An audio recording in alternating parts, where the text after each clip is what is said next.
Welcome back to Real Madrid. How are you feeling on this very, very special day, the day of your presentation as Real Madrid coach? Thank you very much. Without a doubt, it's a very emotional day. It's one of those days you'll always remember because I think there's only one chance in life to coach Real Madrid, and today is the first day. So I feel great pride, a big sense of responsibility, but also a lot of excitement and energy.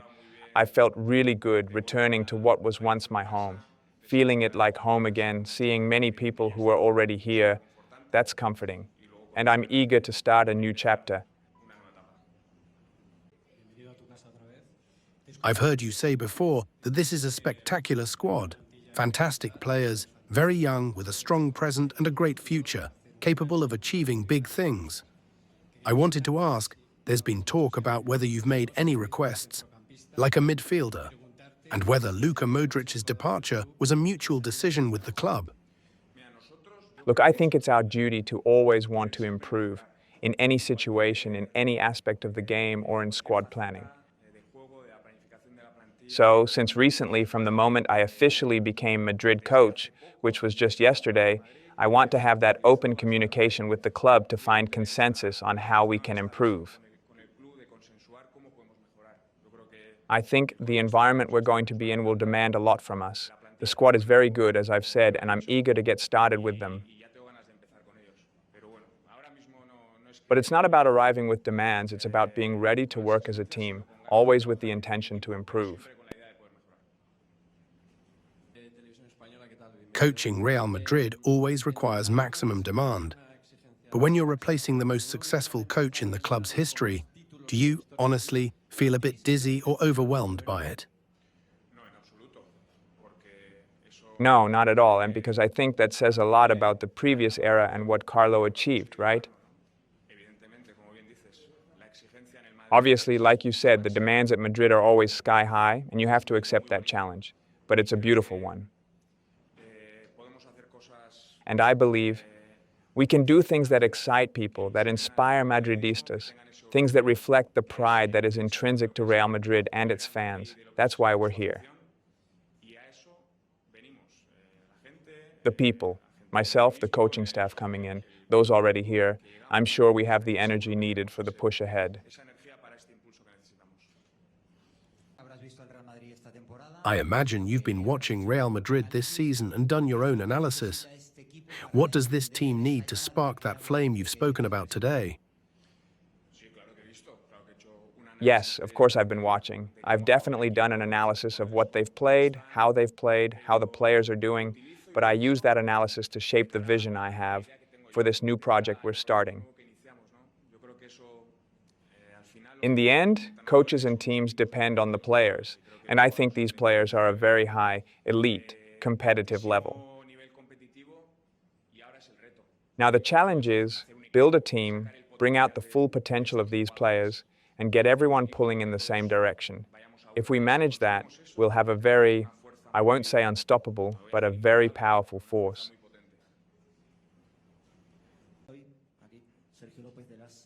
There were two options for your arrival at Madrid, before or after the Club World Cup. Logically, with so few training sessions before the trip to the US, the easier choice would have been to come after. Why now?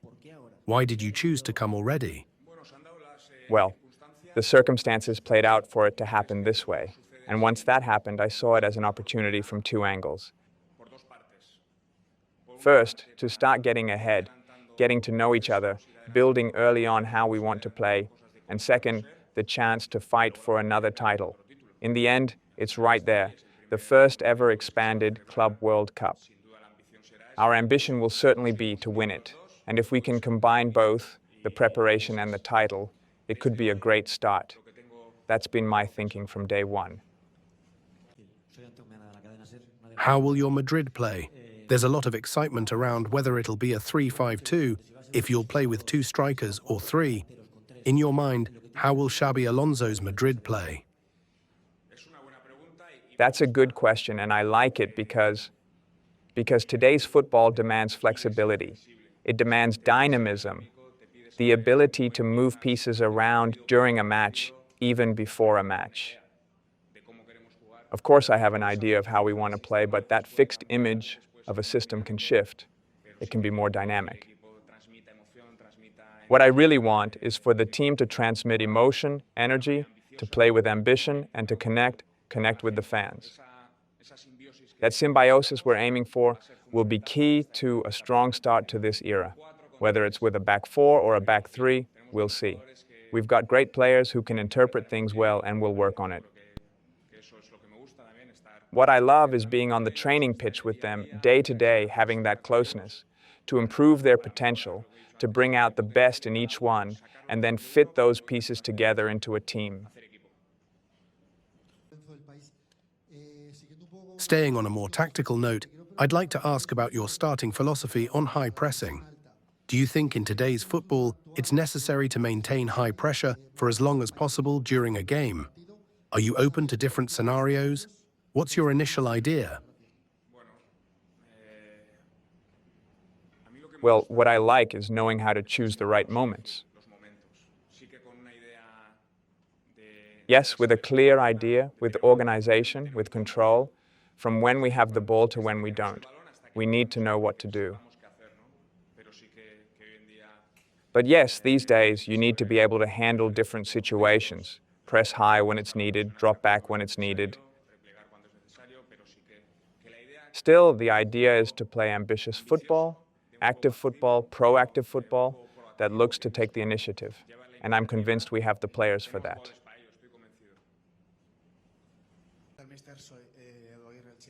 When did you decide to come to Real Madrid? There was a lot of talk about your future, Bayern, Liverpool. Was there a specific moment when you said, "I will be Real Madrid's coach"? Well, this kind of thing has to work both ways. Both sides need to want it. You need Madrid to want you, and you need to want to come. Usually the second part is a given.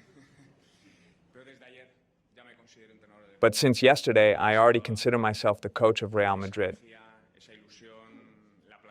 That energy, that excitement, I felt it as soon as it became official.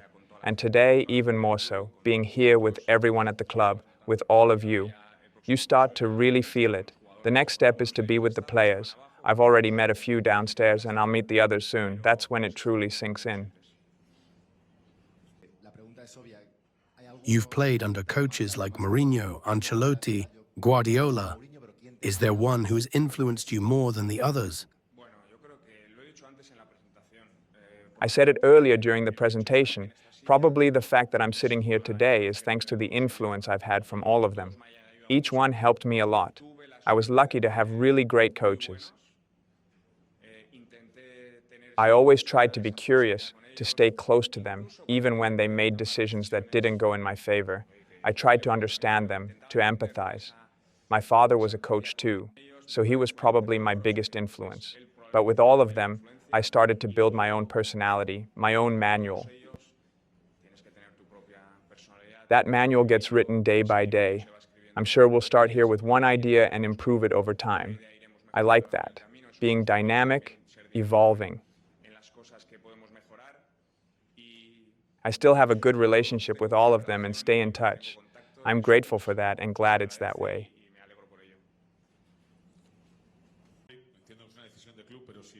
They asked you earlier about Modric. Clearly it's a club decision, but were you involved? Did you want him to stay? And with his departure, do you feel like you're missing a player with his profile? Well, I'm not exactly objective when it comes to Luka. We were teammates, and we had great chemistry on the pitch when he first arrived.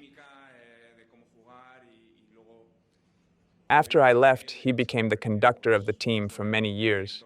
He's been an incredible legend. Seeing his emotional farewell the other day, it makes you proud. Proud of what this club is, and of what Luka has been. Actually, I was just with him a little while ago. I'll have the privilege of coaching him at the Club World Cup, and I'm going to enjoy that. It will be a real honor. As a player, you always made very deliberate choices, and now as a coach too. My question is, How do you know when you're ready for Real Madrid? How does a coach know? I can feel it, you know? I feel it's the right time. Everything aligns.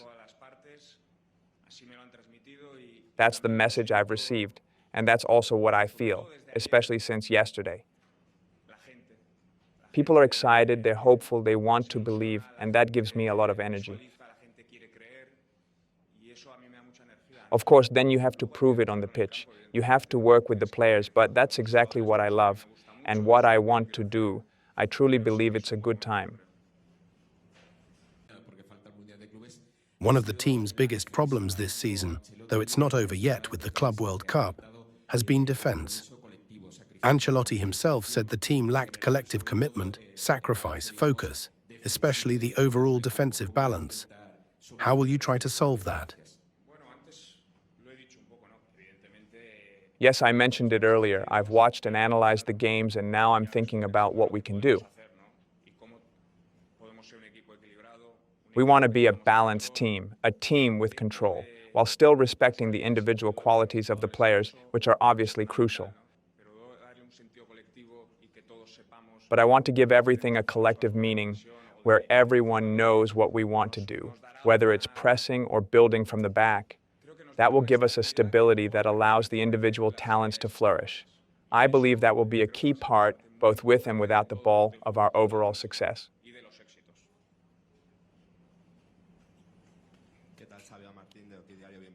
You said earlier that two things are needed to come here. Madrid has to want you, and you have to want to come, which, we assume, was always the case. But when did you find out that Madrid wanted you to be their coach? When did I find out? I'm not sure. Probably yesterday when the official announcement came out. That's when it really hit me. It was pretty clear at that point, not exactly something you could miss. You have a squad with a player like Mbappé, who scored over 40 goals again, and a player like Vinicius, who is also a star. Do you already have a plan for how they'll play together? There's always been a lot of debate. Both like to play on the left. Then you have Rodrygo. Will Mbappé continue as more of a number 9? Or is there a different plan from what we've seen so far to manage two such high-profile players, Vinicius and Mbappé?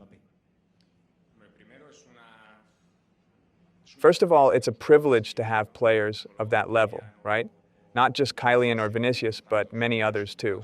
But without a doubt, they're two game changers, and we have to get the very best out of them. Because if they're performing at their highest level, then the team will be much more likely to win. And that's what we want. Yes, I do have ideas, and yes, I want to work on that. There's still time before we're together with the players, but I'll use that time to develop things and to help them feel it too. That connection, that understanding of what we want and what the right way is, when that exists, everything works better. And with them being top-level players, that's my task.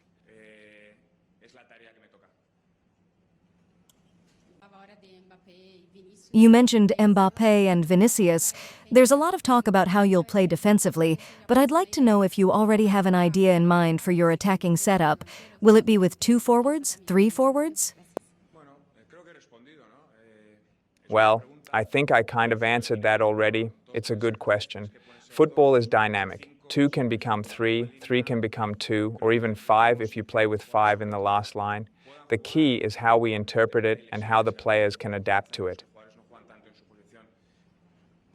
Of course, there are injuries and circumstances where players aren't always in their natural position, but we want them to be where they're most comfortable, where they can best show their qualities, physically, technically, tactically, and mentally. That's very important. The good thing is we have good players. Then it's my problem to figure it out.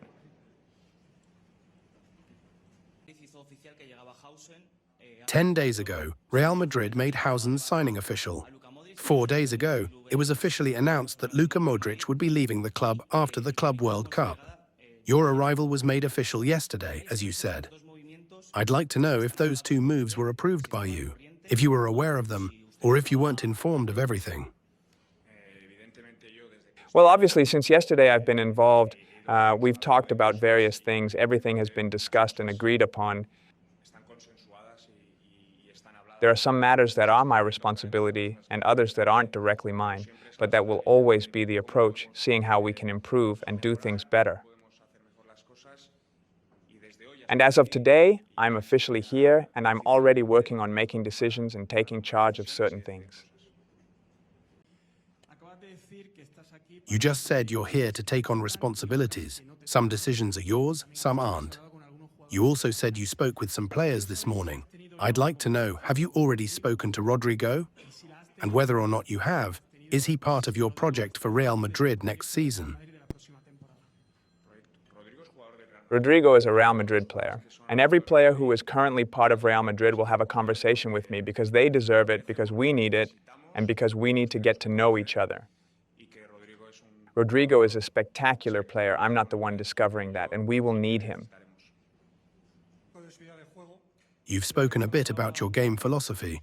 You mentioned the word proactive, but I'd like to know what you're like with players behind closed doors. Are you a coach who's very close to the players, very hands-on and methodical, or someone who prefers to give them more freedom? Well, I don't usually like to describe myself this way, but I do need that closeness, that connection, day-to-day in training, on match day, in the team talk, on the bench. I need that connection to feel what's happening, to sense how the team is doing, to understand what each player needs. I don't know if that's considered being close or not, but I do know what my role is. I'm the coach, but yes, I do like to be close to them.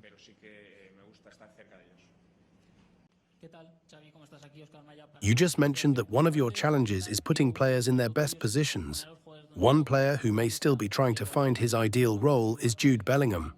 Within your footballing vision, especially with a strong midfield, do you have a special place for him in your plans? I think Jude can be special almost anywhere because he is a special player. I know him well. When I arrived in Germany, he was at Dortmund, and his breakthrough last season and this one has been incredible. He's a generational player for Real Madrid. I think he's 21 now, right? 21 years old and already a fundamental player for this club's future projects. This is a great time to work with him, to make him a key piece in the position where I see him, which is as a midfielder. With all that potential, the goal is to help him be as efficient as possible. That's one of the key steps we're going to take with him. Thank you very much.